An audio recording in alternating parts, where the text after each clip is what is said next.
Welcome back to another video here, guys. We're going to be solving systems yet another way. I did mention when we first started solving systems there's going to be a bunch we learned, and this is one of the last ones. It's called Cramer's rule based on the name of the guy who made it up. Famous mathematician, lived a while ago, but it's, like I said, just another way to solve systems. It's going to use matrices again, and so just see what you think as we go through it. It's not difficult, it's just kind of weird, and you'll get used to it as we go. So I'll do two. I'll do a 2x2 at first because it's pretty quick, and then I will show a 3x3, and we may or may not do the whole thing based on how long it takes. But the idea is to get each value, in this case x and y, you're going to be dividing two different determinants, and then you'll just have the answer. So the way to set up the determinants is kind of the weird part. So picture what we did when we were solving this with inverses. Basically transformed this first part of the problem into a matrix. This would be 1, 3, 2, 5. And when we found inverses, part of the process for the shortcut was to define the determinant, multiply the coefficients of x and y here, and then subtract by these two. This setup is going to be using that same idea. So x equals, it's going to be one determinant divided by another. So on the bottom is just the default determinant we were just talking about. So 1, 3, 2, 5 on the bottom. Same with the y. The y will be the same setup. One determinant on top, one on the bottom. The weird part is what goes on top. And you'll notice we haven't really included this 8 or 13 yet.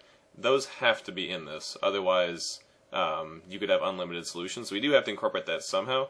The idea is that when you're solving for the x, the top determinant is the same as the bottom, except that you replace the x coefficients with the 8 and 13.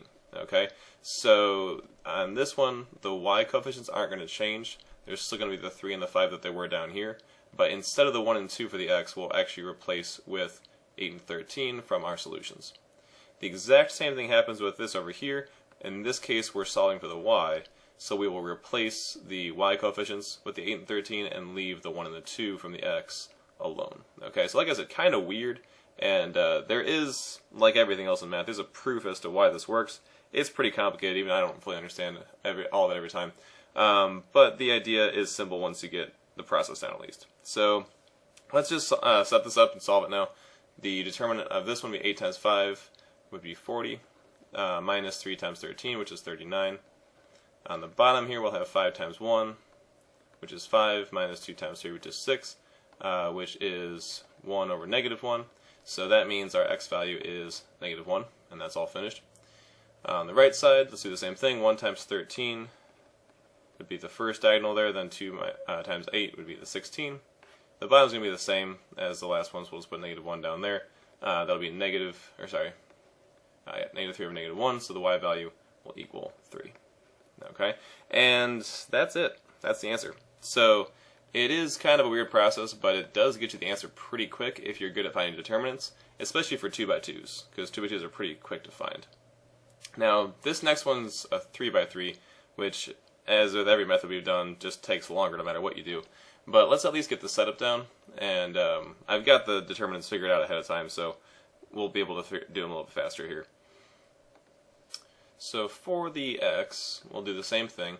And again, this is a 3x3, so it's going to be a lot more numbers, but it's the same idea. The bottom of this is going to be the original full matrix here. So 1, 2, 1. Negative 2, 3, negative 2, and then 1, negative 1, 2. And that determinant, when figured out, turns out to be 7. So that'll be the same for all of these. X will be over 7, Y over 7, and so on. So we really just need to figure out the top once we're ready for this. On the top here, again, what changes is the X column becomes the answers. So instead of 1, negative 2, 1, I'll put the answers. 4, negative 1, negative 1. And then the rest stays the same. So this is still 2, 3, negative 1. This is still 1, negative 2, 2.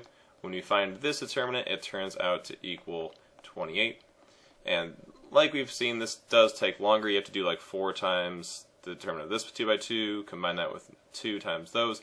So doing this by hand is a little bit of a pain, but it's about the same amount of length as anything else we've done. So it's really not any worse than what else we've seen. 28 over 7, so your x value is equal to 4. And then you'd be finished there. Let's just set up the other two. It turns out for the y, we will get that same bottom determinant, so I'll leave that alone, just make that 7. For the top, it's going to be no different. we'll replace the middle column here with our answers. So 4, -1 will be the middle, and then the rest of this will just go back to the way it was. Turns out the top here ends up being -7, so right away we'll get -7 over 7, so that means y is equal to -1. And then finally, for the z value, again, we know the bottom already, that should be 7, so then we just have to figure out and set up the top here. We'll replace the 0 with the answers, so 4, -1, -1, and then 1, -2, 1. These all stay the same for the other rows. Oops, sorry, that should be a -1. I'll have to redo all that there. Okay, and it turns out when you do that determinant that it is just simply 14.